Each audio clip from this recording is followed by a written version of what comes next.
There wasn't any 11-minute spiel from Brian Daboll, the head honcho of the New York Giants, passionately defending his coaching legacy over the past 2 years. Instead, Daboll straight up owned the team's season-long struggles, attributing the downfall to a mix of freakish injuries to key players and on-field blunders that were a rare sight last season, turning what started as a promising campaign into a total train wreck. "Listen, no excuses. I'm taking the heat. I own it," declared Daboll. "I've got to step up my game all around, and that's exactly what we're going to grind towards."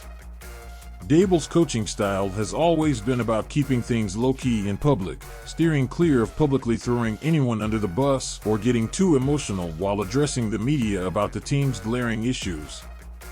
But behind the closed doors at 1925 Giants Drive, Daboll, a fiery and competitive force fueled by an unquenchable thirst for victory, is consistently hunting for ways to elevate the team's approach and secure the desired results that have been slippery this season. "Yeah, it's a day-to-day assessment," Daboll responded when asked about the processes he frequently references and how he decides when it's time for a change. "I believe in what we're doing, but when the results aren't flowing, folks start questioning things, and I get that. We laid down a foundation last year when we came in, dictating how we approach and execute things, and you build on that during the offseason." Given the disastrous 2-8 record, with 6 of those losses being blowouts, some argue that the processes that clicked perfectly with last year's team are now as useless as a paper umbrella in a storm. But for Daboll, his crew, and the players, the only play in their playbook now is to tackle the issues head-on and iron out the wrinkles. "We're constantly self-evaluating, evaluating the team, and assessing the processes daily," he emphasized. "No 2 seasons are alike, no 2 games are the same. Look, I get it's a results-driven business. I've been around the block enough to know that. We scrutinize our processes daily, figuring out what we need to do to give our team the best shot at success, and that's never going to change. The snag is that many of the Giants' issues are like a stubborn stain, unfixable, such as the injury bug. The Giants are now relying on their third-string quarterback, Tommy DeVito, a rookie who got the nod in the latest loss.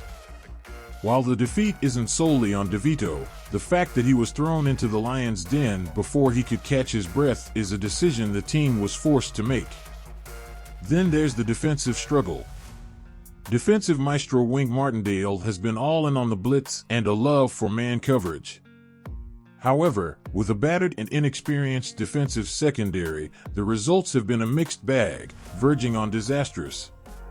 Considering the players are human, it's natural to wonder if, at some point, they might start phoning it in rather than continuing to give their all to a season that's spiraling nowhere.